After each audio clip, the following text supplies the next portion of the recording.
Pode falar, a partir de agora, o que quiser.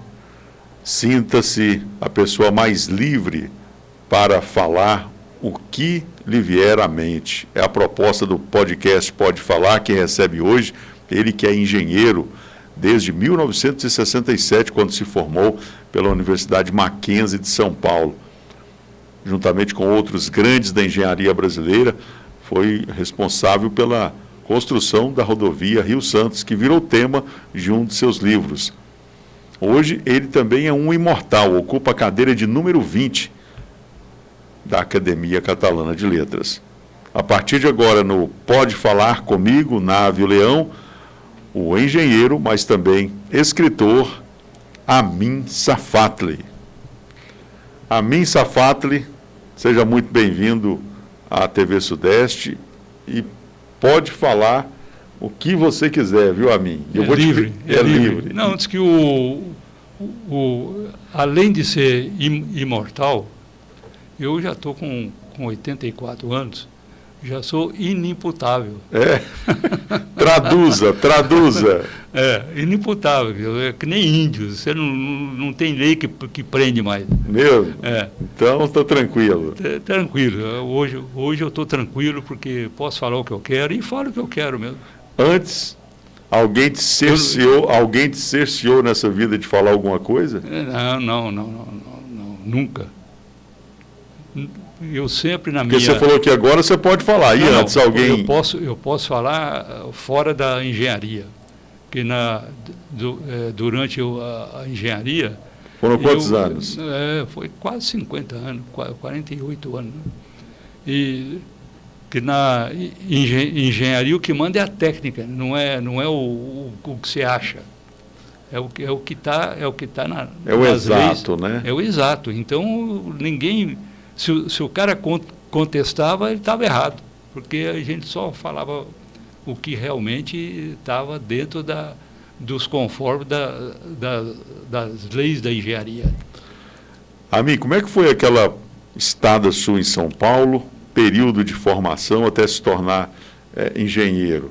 Saiu de Catalão? Eu saí daqui com 16 anos. Era um garoto ainda, né? Não tinha... Aqui só tinha um ginásio. E eu queria estudar, fazer o curso de engenharia. E então eu tive que sair daqui. Você queria ou os pais... Não, meu pai nunca... Aliás, eu fiquei até assim, meu pai nunca perguntou se era bom ou ruim. Eu queria ir, pronto, acabou. Era a minha vontade de ser engenheiro. E ele me deu um dinheiro na época, né? Botei no bolso, porque na época era muito difícil ir para São Paulo. Botei o dinheiro no bolso e fui, peguei a jardineira, né? Aqui tinha uma jardineira famosa. Do jardineiro do Alvarde, né? Eu já ouvi muito Nery Mesquita falar dessa jardineira. Ele fala Alvarde, mas é Howard, né? O nome dele, mas todo mundo aqui falava Alvarde. E ia para Goiandira, para Araguari, pegar o trem, pegar a Mogiana. Né? Mogiana. Então a jardineira chegava em Araguari, pegava a Mogiana e eu fui sozinho. E com 16 anos, com a mala na mão, uma mala de papelão naquela época, não era mala de rodinha nem nada, era mala mesmo, e um embornal de matula, né, que a gente chamava, que tinha uma matula, era um salgadinho, era um quibe. Isso por aí. Uma empadinha, então... Preparado pela sua mãe. Exatamente. Vamos lá agora, que muita gente agora já está curioso para saber. Amin Safatli, quem eram então seus pais? Então, meu pai, ele era industrial, né, ele era um imigrante sírio. A minha mãe nasceu no Brasil, mas ele era sírio, nativo mesmo. E ele era um consultor, tinha fábrica de manteiga, Oriente, que foi a primeira fábrica industrializada e moderna do estado de Goiás. Ele recebeu até uma medalha do governador Pedro Ludovico sobre isso. tinha uma fábrica, tinha a agência Ford que ele construiu, está lá, lá no largo da matriz, né, da velha matriz, e na época foi, juntamente com o filho, com meu irmão mais velho, o Michel, eles importaram carros, 400 carros num ano só, Ford na época, Ford 51, que também o governador Juca Ludovico fez uma homenagem lá em Goiânia a respeito dessa. Foi o maior importador de Goiás. Na época, no período. No período. Isso, o Ford 51 era o ano? Era 1900? Não, era o modelo 51. Não tinha a ver com o ano, não? Não, isso foi até em 55. Os carros naquela época, os modelos ficavam muito tempo, né? Eu lembro de falar do Ford 29. Então, isso aí durou muito tempo, não foi só o 29, em 29. E na época era o 21, Ford 51. 51. Mas você ainda não falou o nome de seus pais. É importante para a nossa audiência. Quem foram os pais de Amin Safatli? Então, meu pai foi o Farid Miguel Safatli. Ele nasceu em Safita, na Síria. E a vinda deles para cá está muito bem relatada aí no meu livro dos imigrantes. Né? Nós vamos chegar nos livros agora. Ele chegou aqui à procura do pai dele, que o pai dele veio antes, o Miguel João Safatli. Era o pai dele, veio antes para Catalão para conseguir algum dinheiro e trazer a família. E na época a Síria era dominada pela Turquia e todos os passaportes eram turcos. Né? E eles então chegavam e o pai dele, o Miguel, o meu avô, ele não se deu bem aqui. Ele ficou 10 anos sumido, quer dizer, não deu notícia. E o meu pai, com 16 anos lá na Síria, ficou preocupado. Poxa, o meu pai está lá no Brasil, tem 10 anos e nada. Resolveu vir atrás dele. Daí que meu pai veio. Encontrou? Encontrou, depois de muita procura. E está no livro também? Está no livro. Está no livro. Porque todo o árabe que chegava naquela época, ele ia para 25 de março. Em São Paulo, onde estava a colônia árabe. A colônia árabe. E ele então foi para lá, arrumou algum emprego lá, né? Ele trabalhou lá, né, como mascate, e na época tinha mascate para o Brasil inteiro. Então, muitos daqueles que frequentavam a 25 de março vinha para Goiás, ia para Minas, e eles iam vender. E trouxe e levou para ele a notícia que acha que encontrei o seu pai. Lá em Goiás, perdido lá. Porque ele não se deu bem, ele não ganhou dinheiro. Sei. E aí o meu pai chegou e encontrou com ele. Né? Chegaram aqui em Catalão, e montou, não tinha uma profissão nenhuma, era 16 anos, o que o menino tinha? Né? Aí montou começou vendendo banana. E de banana em banana ele chegou a fazer quase que um império em Catalão. Tinha fábrica de manteiga, fábrica de usina de arroz, de feijão, de café, de algodão. Ele era um grande exportador, era um dos maiores exportadores na época desses produtos agrícolas. Né? É isso aí. E sua mãe? A minha mãe é a filha do primeiro árabe que chegou em Catalão. Também está no livro, que é o Calixto Elias Salomão. Muito bem. Agora, você se formou engenheiro, e aí eu sempre fiquei com essa dúvida. Eu queria que você falasse. Hoje já está com 5 livros, e você ficou 48 anos nessa profissão, nessa atividade. Eu imagino que, durante esse período, você gostava de ler. Imagino que gostava de escrever também. Por que você nunca escreveu um livro nesse período? Esperou ter que aposentar para fazer isso, para virar de fato escritor? O engenheiro, rapaz, você vai fazer uma obra, você vai ver a obra do da Rio Santos Rio que eu Santos. escrevi, a construção da rodovia, você não tem tempo para nada, é só problema o dia inteiro. Só problema. E então você não tem, o máximo que eu pude fazer foi, cada obra que eu tinha, eu tinha uma agenda, onde eu relatava diariamente o que se passava naquela obra, naquele canteiro. Isso foi a base de todos os meus livros. Pois é. E então, quer dizer, não tinha tempo. Eu já notei que esse senso de organização que você tem favoreceu muito para que Catalão hoje pudesse beber nessa água, né, nessa fonte sua. E a rapidez como eu escrevo um livro. Pois é, você está praticamente... Em 4 anos fiz aí 5 livros. Vamos começar a mostrar para a nossa audiência o primeiro livro que o Amin lançou.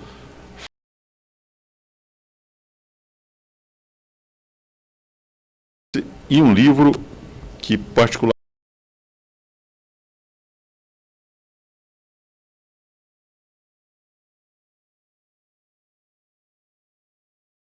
está para cá, isso.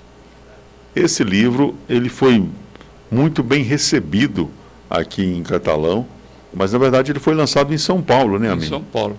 O interessante, esse livro eu conto a minha história da minha vida. Esse aqui é uma biografia. É uma biografia, mas romanceado. E você contou tudo mesmo ou ficou faltando alguma coisinha? Não, ali? falta ainda, falta muita coisa. Dá mais 2 livros desse aí. Então, eu lancei esse livro o seguinte: quando eu era estudante de engenharia, eu frequentava muito o João 100, um bar alemão que tinha em São Paulo. E a gente era duro, então eu dava muita pendura lá no chopp, na salsicharia que ele tinha lá. O filho do industrial andava duro em São Paulo. O filho do industrial de Catalão? Não, mas ele faleceu e acabou o dinheiro. Aí eu tinha que me virar. Isso está no livro? Está no livro. Então, o que aconteceu com ele que acabou o dinheiro? Ele quebrou? Não, quebrou não. Ele faleceu. No ano que eu fui para São Paulo, em 1958, ele faleceu. E acabou toda a mordomia. Nós éramos em 12 irmãos. Ah, tá. Então, a minha mãe, coitada, ela era mais ligada à família, né? à vida, então... E como é que foi lidar com isso, Amin? Uma vez que vocês tinham um padrão de vida, vocês tinham ali eu tive que abnegar de todas essas mordomias.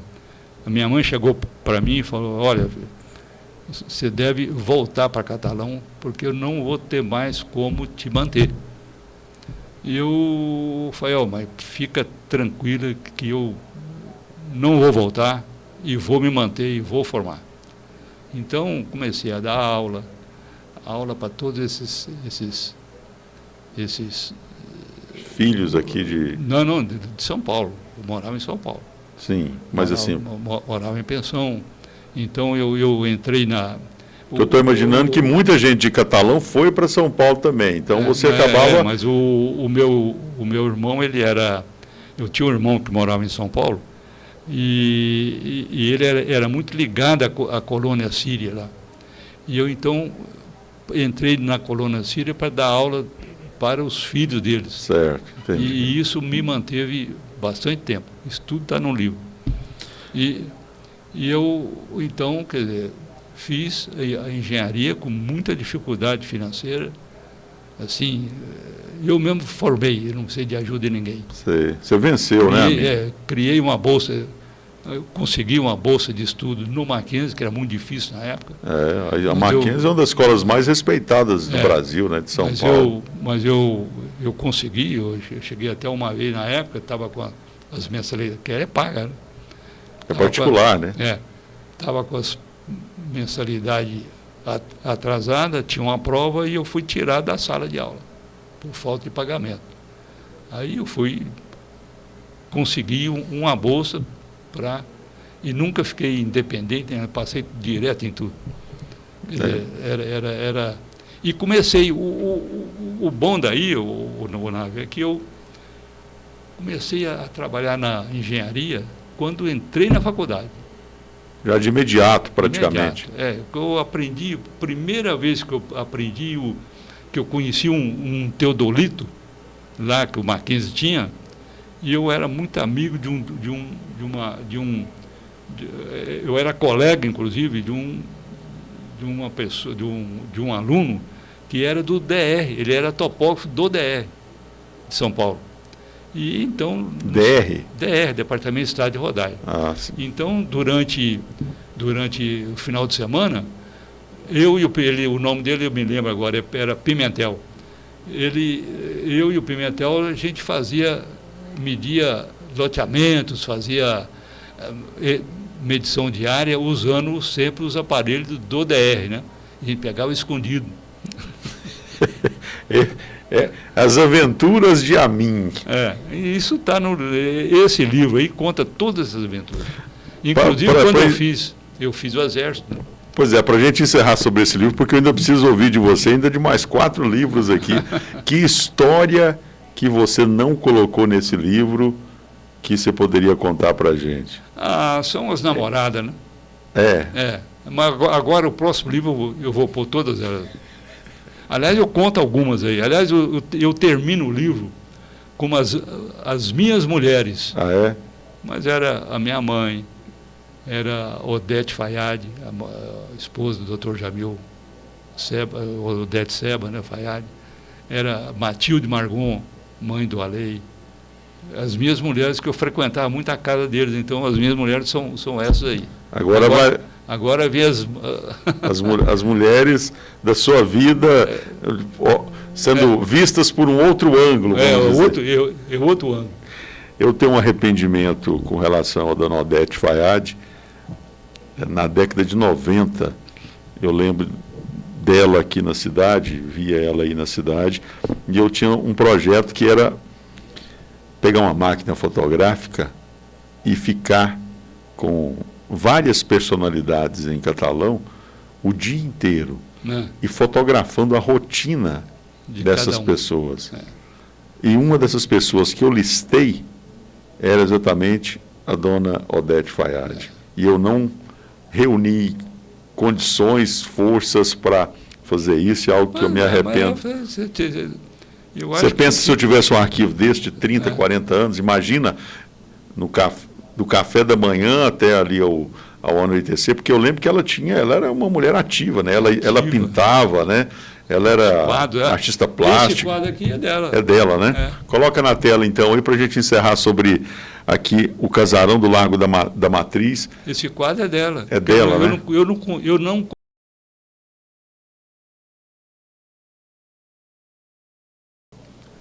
e peguei um quadro, um desenho dela. Pois é. Entre as muitas pessoas que eu conversei sobre você, a mim, em relação a esse livro, foi o Geraldo Coelho Vaz, né, e também o Luiz Estevam. Aí quando os dois falaram do quanto ficou bom a sua escrita, você tem um talento para escrever, aí eu falei, se o Luiz Estevam e o Geraldo falou, é porque realmente merece a nossa atenção. E na contracapa, aqui está exatamente um texto do Geraldo. Geraldo Coelho. O Geraldo nós estudamos junto aqui em Catalão, passamos a infância junto. Né? Pois é, você formula o Geraldo tem também toda uma história ligada à literatura, né, às artes no estado de Goiás, e para orgulho de Catalão, né, vice-presidente do Instituto Geográfico Histórico Goiano. Na época que a gente era estudante, nós nos reuníamos muito para escrever sobre temas aqui em Catalão. Com certeza. Bom, eu ia até ler um trechozinho aqui, ó, não vou me fazer de rogado, não, vou ler sim. Ó. Olha o que disse aqui o Geraldo na contracapa. Não vou ler todo o texto, mas, enfim. Ah, minha Catalão, ah, minha velha Catalão, do Morro da Saudade, onde pousa a nívea capelinha, no dizer do príncipe dos poetas catalanos Ricardo Paranhos. Do outro lado, o Morro das Três Cruzes, na solidão do cerrado do alto, abençoa a cidade. A mim, você saiu de Catalão, mas Catalão não saiu de você. Não, eu sempre tinha... Eu vou te contar uma história aí, que está no livro também. Eu fiz essa provocação porque o seu segundo livro trata exatamente disso, né? Quando eu disse que o Amin saiu de Catalão, mas a cidade de Catalão não saiu dele, o segundo livro é Memórias de um Imigrante Árabe. E isso tudo está ligado às suas memórias também. Tá. Agora pode contar a sua história. O imigrante árabe que você faz referência? Ele é meu avô. Foi o primeiro árabe a chegar em Catalão, isso em 1896. E ele, através dessa cadeira de balanço, ele contou toda... que não fui eu que fiz o livro. Aliás, eu usei a técnica de ele contar a história. Ah, sim. Então ele balançava e ia contando a história. Balançava, contava a história de cada família que chegava, cada um que chegava. Então foi um livro assim que eu ia nas lembranças e falava o que acontecia em Catalão. Por exemplo, ele contava a história do Nasser Fayad, no ano que ele veio, aí eu punha assim, nesse ano em Catalão aconteceu isso, aquilo. Entendi. Cada época, cada imigrante que ele trazia, que ele lembrava, eu pegava a época dele e punha o que estava acontecendo em Catalão, o contraste de quando ele veio e o que estava acontecendo realmente em Catalão. E nós, então, no caso, você está falando de Calixto Elias Salomão. Cabrão. Ele... Aqui é a fotografia dele. Tá na capa, aqui num quadro, aqui, né, ao lado dessa famosa cadeira de balanço. Essa cadeira, qual...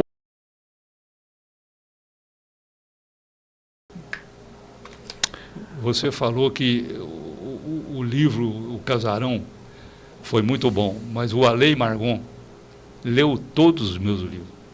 E ele foi a mim, o melhor livro que você fez para mim foi Memórias.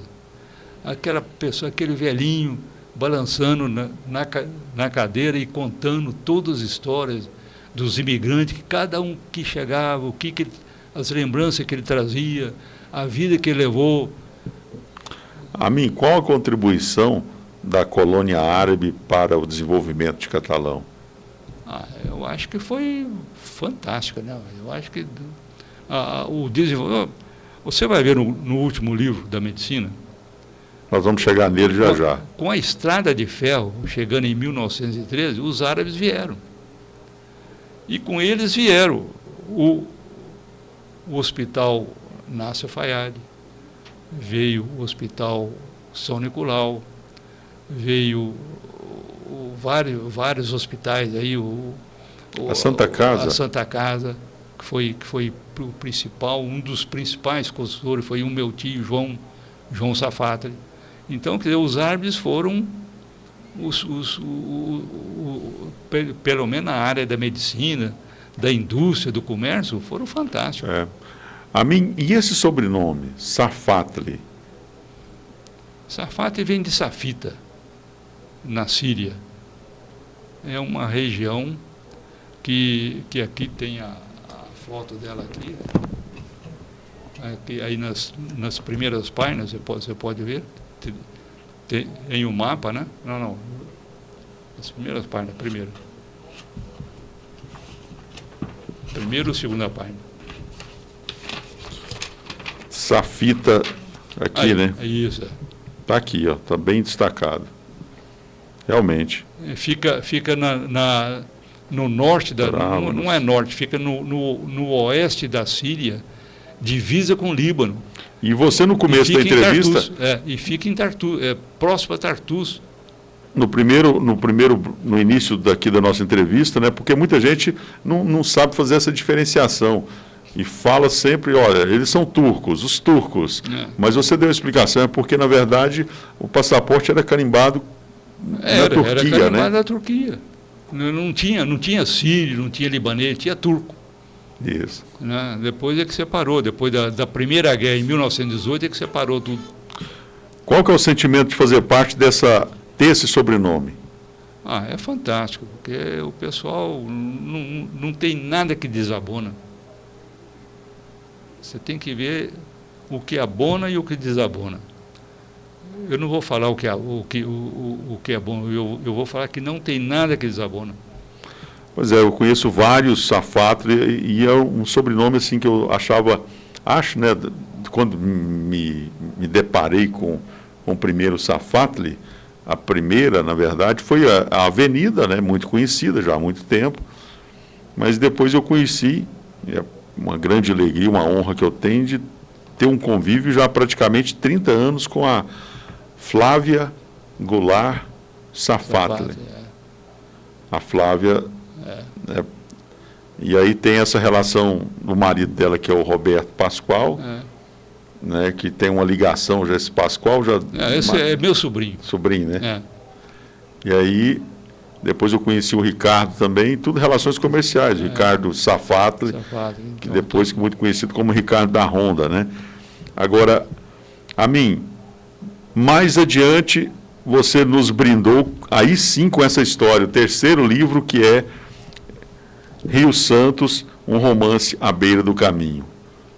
Esse aqui, eu estive à TV Sudeste, eu tive a alegria, você me convidou, eu fiz lá o lançamento desse livro, lá na SIC CDL, uma noite muito bem elaborada, muito prestigiada, e esse aqui é um romance, e aí sim já entra, vamos dizer, mais forte esse lado seu engenheiro, mas você romanceou toda a história, né? Ele é um romance.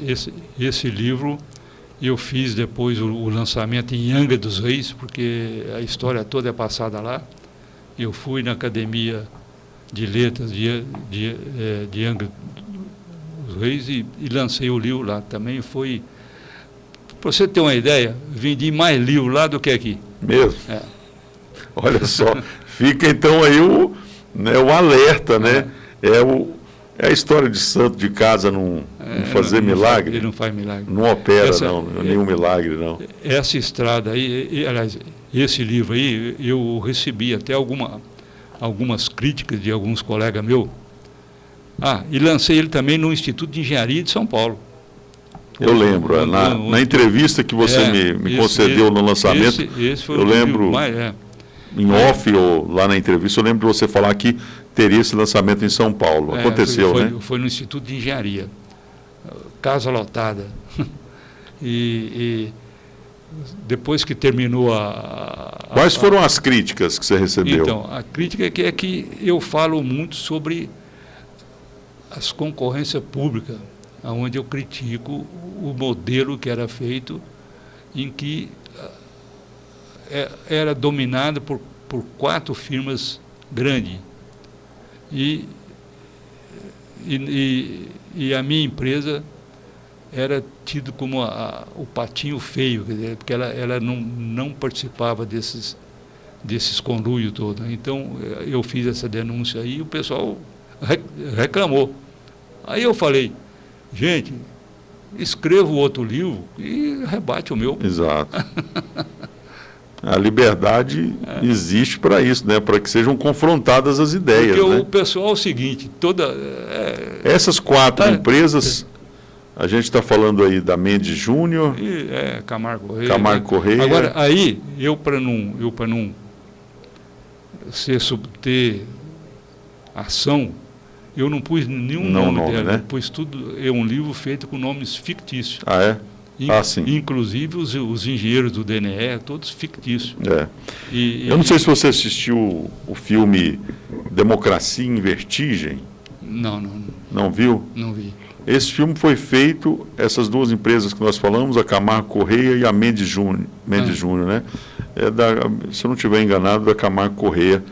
onde a cineasta ela faz uma abordagem exatamente em cima disso que você falou, sobre onde tudo começou no Brasil, que é em cima dessas grandes empresas, as empreiteiras e essa relação muitas vezes promíscua com as concorrências, com os governos, mas enfim, isso é outra história, nós não vamos entrar aqui, porque eu preciso passar para um outro livro.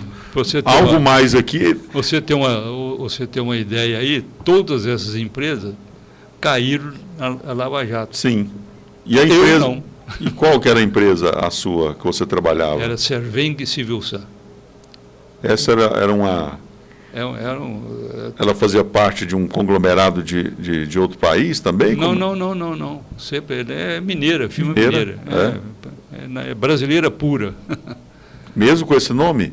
Serveng, serviço de engenharia, né? Sim. Civilsan, civil e sanitária. Tá certo. Então agora está explicado. Bom, você disse que dos dois primeiros livros, que é O Casarão do Largo da Matriz e Memórias de um Imigrante Árabe, mais do primeiro, né? Deve surgir um outro livro ainda falando das mulheres da sua vida. E esse aqui ainda sobrou algo ainda para ser contado futuramente que pode ser transformado num outro livro? Porque tem muita história. Foram quantos anos a Rio Santos para ser construída? O Nave, essa foi uma obra, uma grande obra que eu fiz. Agora eu estou escrevendo sobre outras obras. Outros romances. Passado no Mato Grosso, passado no Maranhão. Tudo que você viveu? Tudo que eu vivi. Estou fazendo um outro livro desse, contando as histórias da engenharia em Catalão. Importante, hein?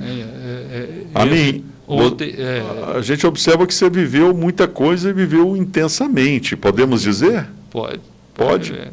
Você se arrepende de não ter feito alguma coisa, Amin? Olha, eu fiz de tudo.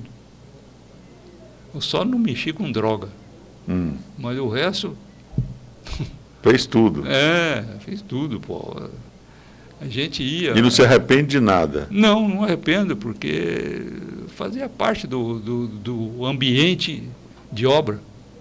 O ambiente de obra era uma obra, você vê, eu estava fazendo a ferrovia dos Carajás, lá no Maranhão, e tinha uma zona lá. Uma zona que chamava a Zona do 100. Era uma cota, era tudo por cota lá na área da ferrovia. Então, onde é que está na cota 100? e todos os meus encarregados, eles iam para lá, eu tinha que ir também, pô. Aí se aproveitava. Não, eu ia à minha maneira, não... Claro. Mas se divertia. Inclusive teve...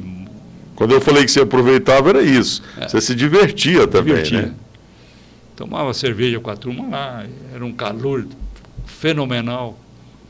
E fez parte da minha vida isso aí.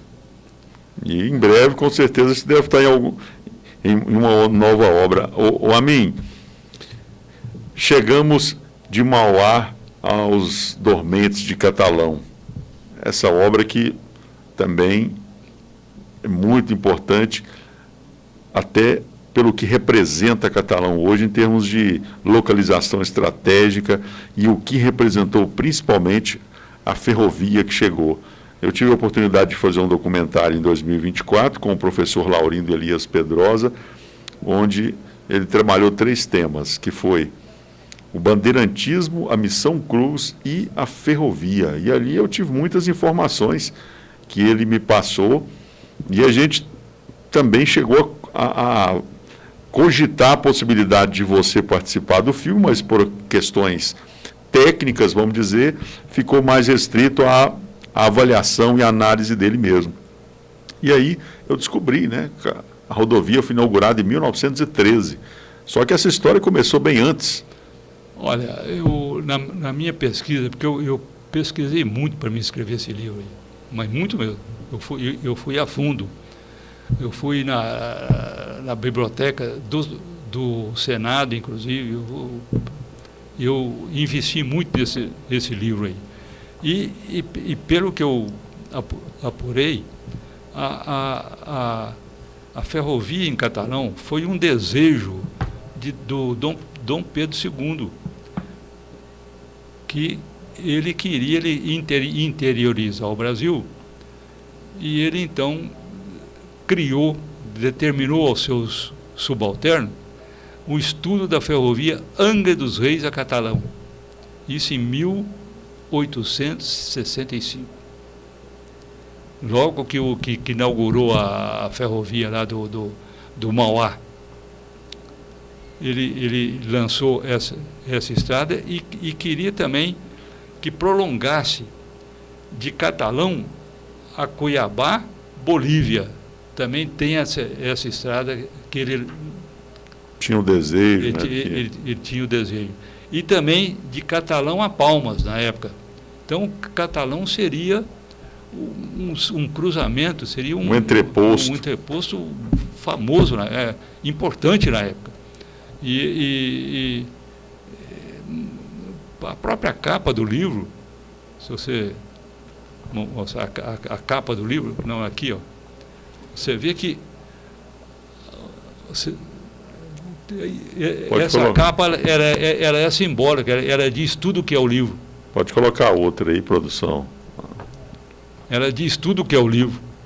Isso, olha lá, está na tela. Ó, então, você vê o trilho, a estrada de ferro, o preto embaixo representa, simboliza a dificuldade que foi para chegar em Catalão, e chegando em Catalão, o clarão do progresso, a luz do progresso. É verdade, bem colocado a mim.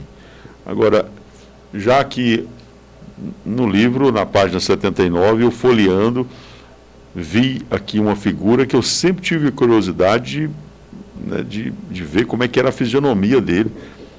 Talvez muitos não saibam, mas Catalão já teve um senador da República, e o general Antônio da Silva Paranhos. Ele lutou, inclusive, na Guerra do Paraguai, né, Amin? Foi. E você dá um destaque para ele aqui. Não, Catalão participou da Guerra do Paraguai. O pessoal chegava em Catalão, agrupava e daqui ia para a guerra. E uma guerra. Eu faço essa menção também. Menciona isso aqui, né? É. E o senador foi assassinado em plena avenida, hoje, né? Avenida 20 de Agosto. Na época, outro nome. Ali deveria ser Rua do Comércio. Acho que não tinha nem nome na época. Alguma coisa assim, né?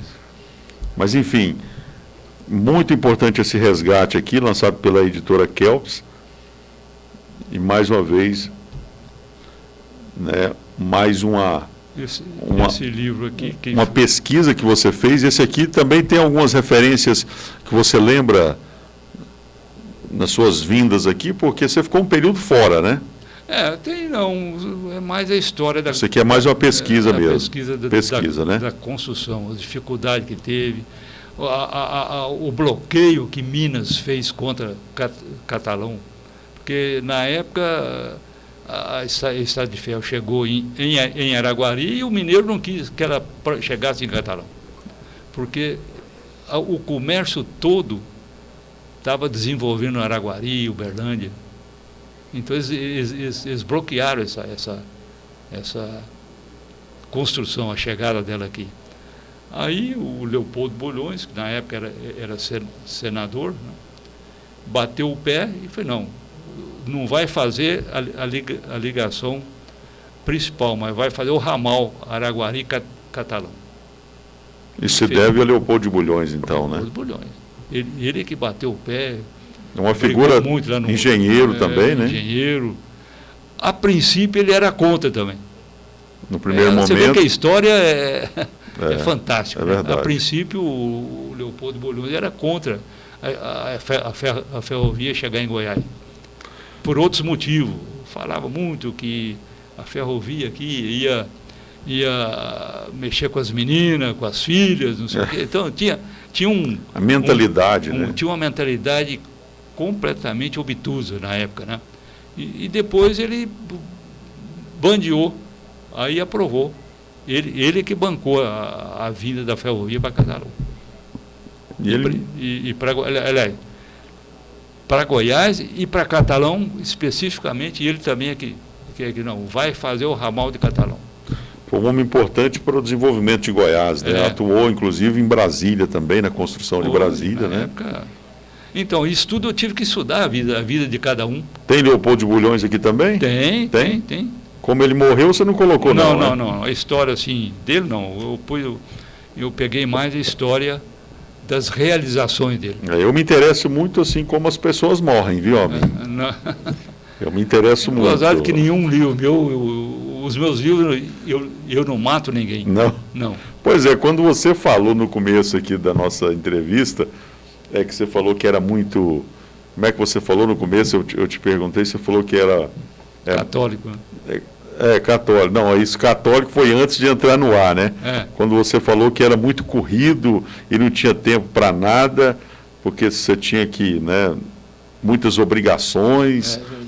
Mas quando você vai escrever, você também tem muitas obrigações, porque tem os personagens e você precisa dar vida para os personagens. Eu me lembro muito do Jorge Amado, na verdade a Zélia Gattai, a esposa dele, falando que quando o Jorge Amado estava escrevendo, ele ficava, ou ela, com uma certa angústia, porque ele precisava dar um destino para aquele personagem, né?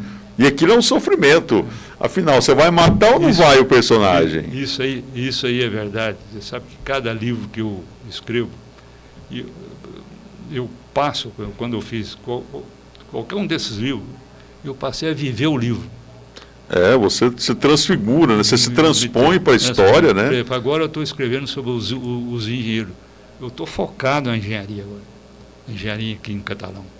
Eu entrevistei até não posso dizer o nome ainda não, porque... Não, pode falar.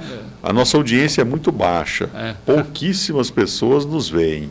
Pode ficar tranquilo, você pode falar à vontade. Não, por isso que chama Pode Falar, porque você pode falar tudo, viu? Pode falar que não tem problema. Então, eu estou entrevistando vários engenheiros aí, e a última que eu entrevistei agora, aliás, eu estou até com ele gravado aqui, eu vim de casa aqui pensando na entrevista dele, você vê que eu já passo a viver o Hélio Martins. Hélio Martins, que precisava da entrevista para o Nery Mesquita, que ficou de dar essa entrevista para o Nery e até hoje não fez. O estúdio está à disposição, viu, Hélio? E o próprio Nery também vai vir aqui. Vamos ver se a gente consegue fazer isso. O Hélio é uma das figuras importantes da engenharia aqui no estado de Goiás. Goiânia, né? Por tudo que ele fez, o trabalho que ele fez ali no início da antiga Goiás Fértil, né? Foi presidente lá, aí era Goiás Industrial, enfim, o Hélio tem muita história, hein? Não, ali era Metago, né? Metago, é isso mesmo, é verdade. Isso. É realmente desde o bom da gente conversar com quem se interessa pelo mesmo assunto é isso aqui, ó. Você que está nos vendo está tendo a oportunidade de ampliar ainda mais o seu conhecimento. Agora, Amin, seu último livro é exatamente esse, que eu estive com a Lei Margon recentemente, e o dia que eu cheguei lá, você tinha acabado de deixar esse livro para ele ler, né, que é um livro que eu considero assim também muito importante, porque como é que a gente vive numa cidade sem a medicina? Não tem como. E como é que é a história da medicina em Catalão? E aí, quem foi que se propôs a contar essa história?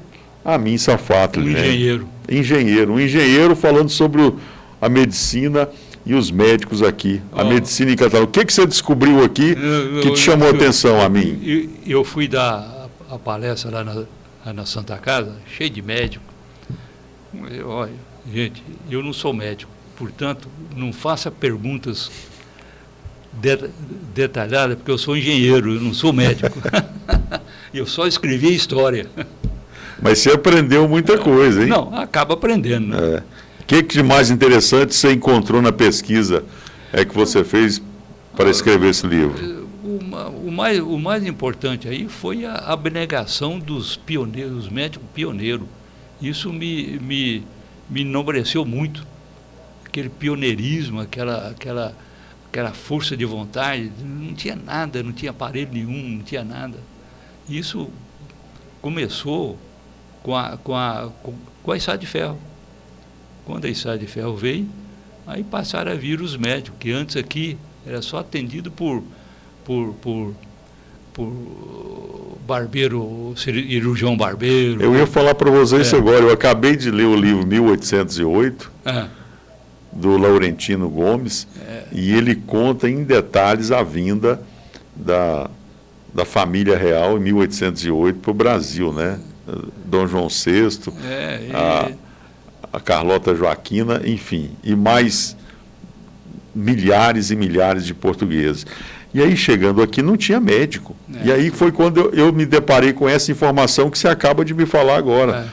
Quem é que tinha esse ofício de médico? Eram os barbeiros, né? Barbeiro. Era o cirurgião barbeiro. É o cirurgião barbeiro. E ele, então, era isso. E depois que chegou a Estrada de Ferro, começou a chegar os médicos. Aí veio o Luiz de Alcântara, veio todos aqueles médicos, que é esqueci, o Lamartine. Então, teve um período, esses médicos... Doutor Lamartine. Esses médicos pioneiros, para mim, foram assim, empolgantes, porque eles, a maioria das vezes, eles não cobravam. Bom, você deve ter feito essa pesquisa e chegado a muitos nomes. Seguramente 2 deles estão aqui, que é o William Fayad e... O William Fayad, o William Safat. William Safat, desculpa. E o Dr. Jamil Seba. O Jamil Seba estão também aqui. É daquela época, estão aí. Estão aqui, claro. Tem 32 médicos aí, mas eu só pus aí os médicos que faleceram. Os que faleceram. Eu não pus os médicos... eu pus o depoimento dele, mas não a história dele. Sim. Entendeu? Dos médicos atuais, né? Catalão, nesse período todo, porque você conheceu o Dr. William Safat, ele também é primo seu, da família? Meu primo irmão, os nossos pais eram irmãos. Moramos juntos em São Paulo, ele fazendo medicina e eu fazendo engenharia. Moramos na mesma pensão, eu morava em pensão. Hoje, quando você passa ali no Hospital São Nicolau, agora Complexo São Nicolau, e você vê aquilo que foi plantado por ele e que teve essa sequência, né, pelos filhos dele, o Ilinha, outro irmão que me foge o nome aqui agora, Naim, né? Naim. Como é que você vê esse legado todo deixado por ele? O significado disso? O William Safat é uma pessoa que, se tivesse algum milagre feito em alguém, ele deveria ser canonizado. Mas só que ele não fez milagre nenhum, então não pode ser. Olha que talvez você não saiba, mas de repente pode ter feito. Principalmente pela profissão dele, desculpa te interromper, mas eu me interesso muito por histórias. E o que eu já ouvi de pessoas falarem do Dr. William Safat, eu vou dizer 2 coisas aqui. Primeira, ele morreu muito jovem. E a segunda é que era um cirurgião de mão cheia. Aliás, causava inveja em todos os médicos aí. Mas deixa eu contar a história dele, já que você se interessa pela parte humana. Nós morávamos em São Paulo, num apartamento lá, uma pensão. E São Paulo é muito frio, e tinha frio, passava frio assim, na época de julho, né? E lá na pensão cada um tinha o seu cobertor. Tinha um só, cada um tinha um. E cheguei um belo dia, eu estudava à noite, né? Cheguei um belo dia à noite e encontro o William deitado, tremendo de frio, todo encolhidinho e sem cobertor. Eu falei, William, pelo amor de Deus, cadê o seu cobertor? Ele tinha dado o cobertor para o mendigo lá embaixo, que dormia na calçada. Esse era o William. E ele, então, foi um médico, ele se pegou muito, porque o meu irmão, o Nadim, não sei se já ouviu falar. Já entrevistei o Nadim. Já? Já. Então, ele é o bambambam em São Paulo. E o cardiologista. E o William aprendeu muito com ele. Aliás, ele se formou sob orientação dele, fez tese sob orientação dele. Aqui no hospital, quando o William chegava, ele desenganava alguém, ele chamava o Nadim pegava o avião, vinha e resolvia o problema. Então, quer dizer, é uma família de médico. Olha, vou falar honestamente para você, me emocionou aqui essa história que você acabou de me contar, que é mais uma. Agora, eu tinha 2 histórias do Dr. William Safatli, agora eu tenho 3. Você vai ouvir a 4ª. E eu tenho comigo que todo mundo tem uma história, e eu tenho interesse em conhecê-la e contá-la. E eu sempre tive muita...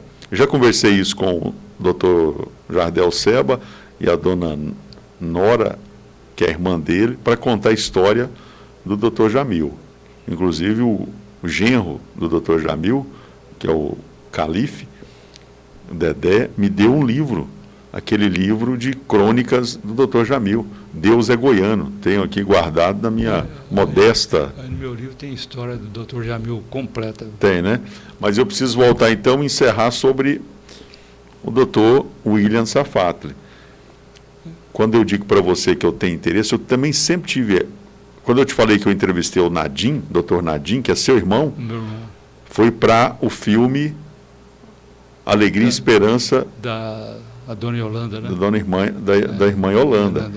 Então foi quando eu tive contato com ele. Ele me recebeu muito bem em São Paulo, via online, mas assim, de uma simplicidade, uma capacidade. Eu já sabia da fama do Nadim, do Dr. Nadim, né, em São Paulo.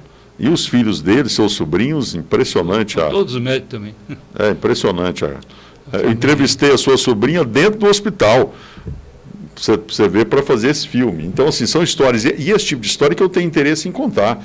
Uma figura igual esse Dr. William Safatli, o povo de Catalão precisa saber. Pois é, ele construiu... E o próprio Dr. Jamil Seba, né, que também era uma figura... Tem uma crônica do Dr. Jamil, é uma das mais bonitas que eu já vi. Você com certeza já deve ter ouvido falar, né, que é quando ele chega, depois de formado em Catalão, e vai, né, para a prática. Ele vai realmente atender as pessoas e vai fazer um parto de uma mulher lá na beira do São Marcos, né? Que coisa mais bonita que aquilo que ele escreveu em Amin. Aí no livro, eu copiei esse texto inteirinho daí. Mesmo? Você vê que nós estamos aí... Agora, alguém... Então, o sim. William, eu falei que tem mais uma passagem dele assim que merece.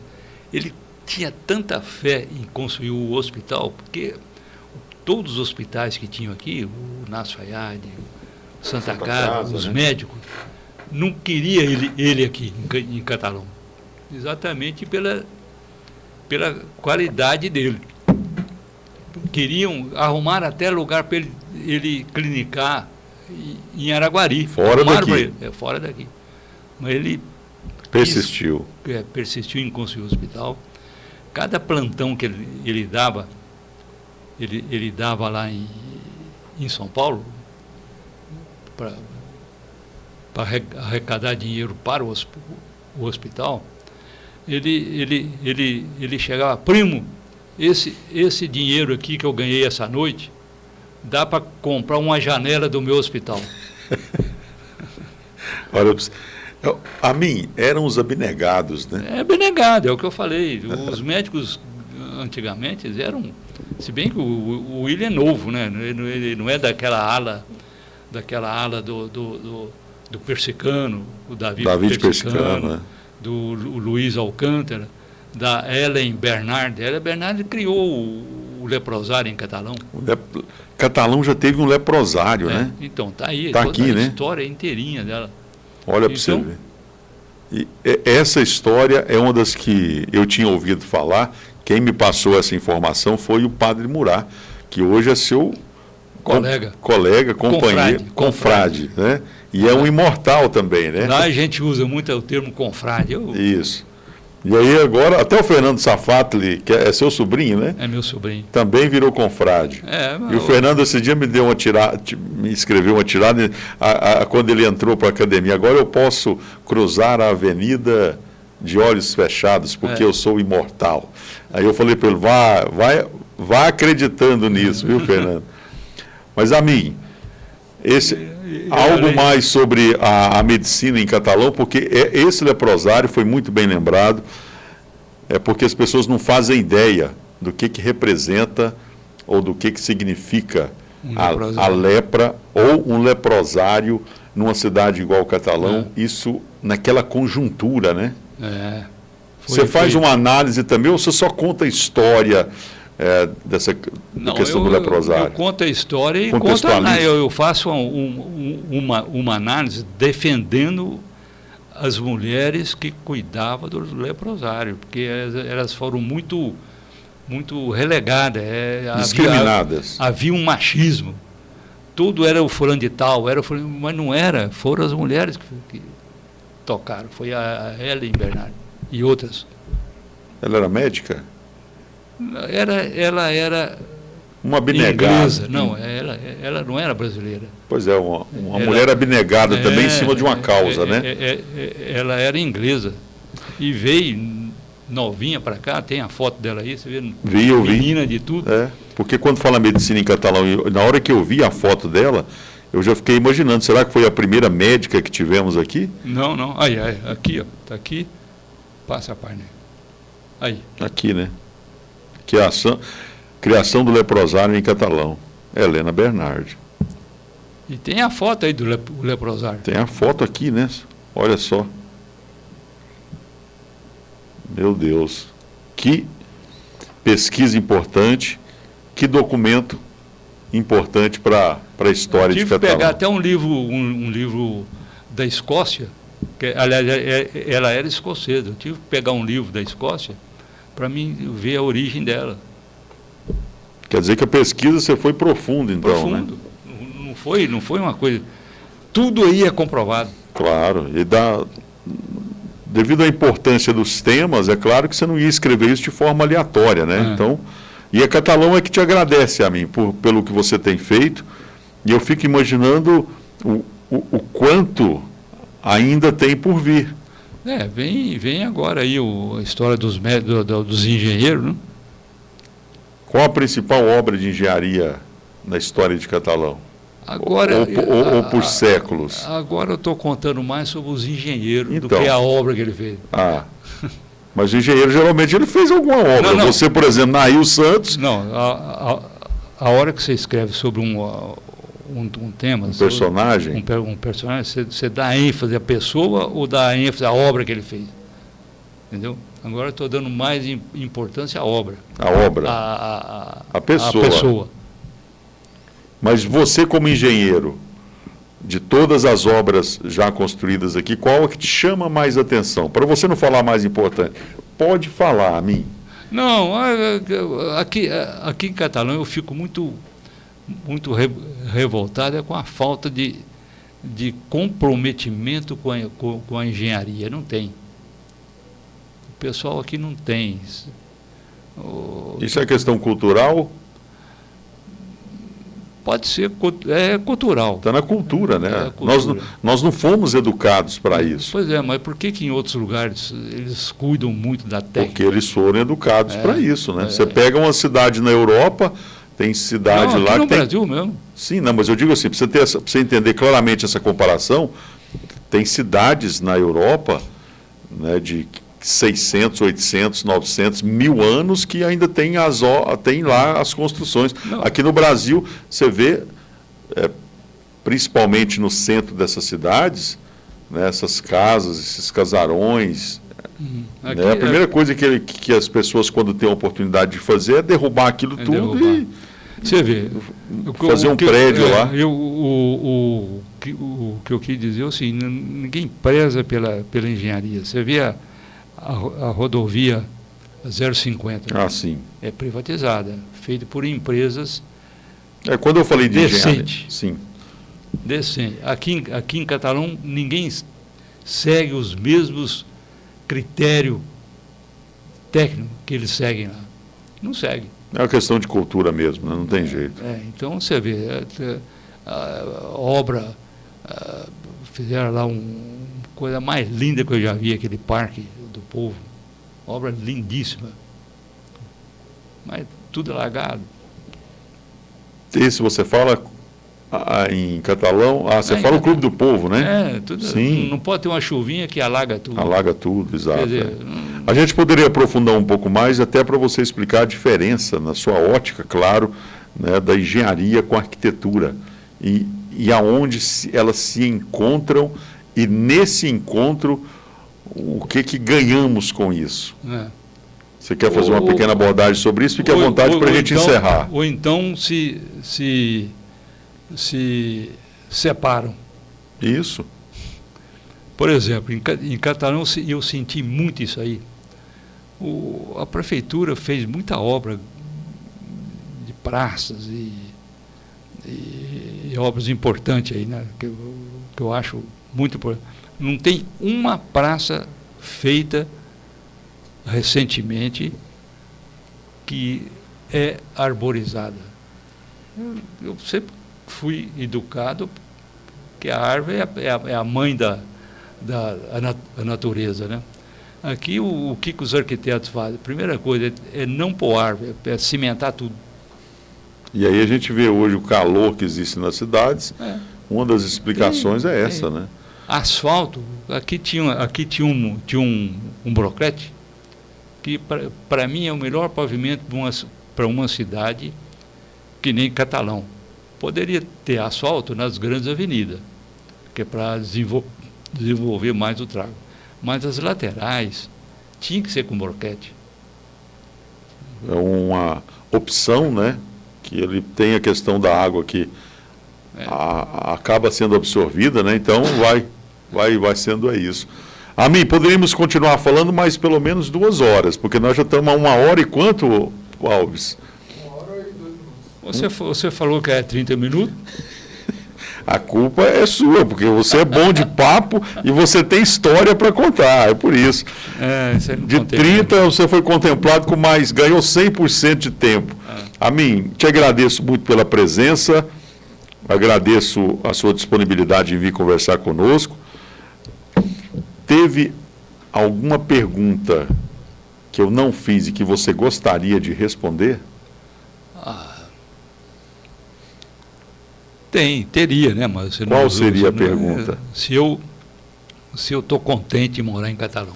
A mim, corta para essa câmera. A mim, Safatli, você está contente em morar em Catalão? Olha, eu acho que Catalão para mim sempre foi o principal motivo da gente estar vivo, né? Porque eu sempre gostei de Catalão, nasci aqui, tive muitas amizades aqui. Criei uma raiz muito grande aqui com a família, com os amigos, e fui morar fora, enfrentei muita dificuldade, mas sempre com o coração voltado para Catalão. Todas as férias eu passava em Catalão. Eu vinha para cá, encontrava os amigos, encontrava os grupos que gostavam de poesia, os grupos que gostavam de falar sobre as novidades que cada um encontrava na sua cidade, as novidades. Nós criamos o problema do asfalto em Catalão, esgoto e asfalto. Fizemos um movimento como estudante aqui em Catalão, botando faixas e criando medidas para incentivar os prefeitos a fazer esgoto e asfalto, que na época não tinha. Em 1958 não tinha asfalto aqui. Então era um grupo de jovens que se interessava pela cidade. E isso eu me incorporei muito isso. E a tal ponto que quando eu me aposentei, a minha mulher falou: nós vamos morar onde agora? Que cidade? Tem Joinville, tem Ribeirão Preto, tem outra cidade, e eu falei, mulher, eu vou para Catalão. E aí eu cheguei em Catalão, aluguei um apartamento, que eu pensei, ela vai, a qualquer momento ela pode... não adaptar. Não adaptar. Aí um belo dia, ela me fala, querido, daqui eu não saio mais. Pronto. Essa é a minha finalização. É isso aí. Você falou da sua juventude, e a juventude hoje? Juventude hoje eu não sei, hoje é tudo cheio de... Não sou contra nada, não. Cada um faz o que quer, mas é muito feio. Tatuagem para todo lado. Você não está empolgado com a juventude hoje, não? Não, não estou nem um pouco. A mim? Eu acho que a juventude hoje... Se você pudesse traduzir o que significa para você, o que significa a vida? Qual é a sua definição? A vida é muito boa. Desde que você saiba viver, né? Você soube? Eu acho que soube, eu repetiria tudo do mesmo jeito. Mudaria nada? Não mudaria. Talvez algumas situações que às vezes assim a gente reclamava, mas aí chegava à conclusão que não, realmente tinha que ser assim mesmo. Então faria tudo do mesmo jeito. Tudo do mesmo jeito, as mesmas mulheres, as mesmas... A mim parece que foi namorador, hein? Não, eu gostava de conversar com elas. Com as mulheres? Conversar? Conversar. Tá certo. Para bom entendedor, um pingo é letra. Hoje eu não sei nem conversar com a mulher mais.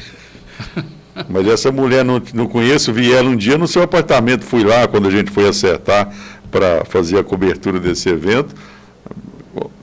Com essa, não sei se na época ela já tinha falado isso para você, mas nota-se que é uma mulher inteligente, afinal optou por Catalão, Atenas de Goiás, né?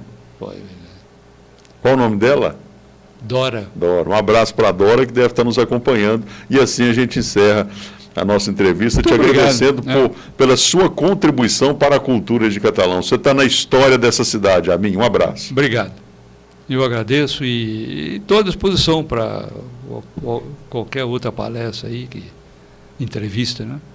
Vamos fazer. E quando você for lançar o livro, chama o Navio Leão para fazer a cobertura. Nós precisamos mostrar para Catalão isso. Estamos ali naquela câmara, um abraço. Falou tudo ou ficou alguma coisa que você não gostaria? Falou tudo, né, Amin? Mais ou menos tudo. Falou tudo. Aqui se não fica nada, pode falar o que você quiser, viu, Amin? Sem restrições. Mas o nosso tempo esgotou. Esgotou. Então... Fica para a próxima, então. Um abraço a todos. Pode falar, fica por aqui. Um abraço, muito obrigado pela sua companhia. Valeu. Obrigado. Até.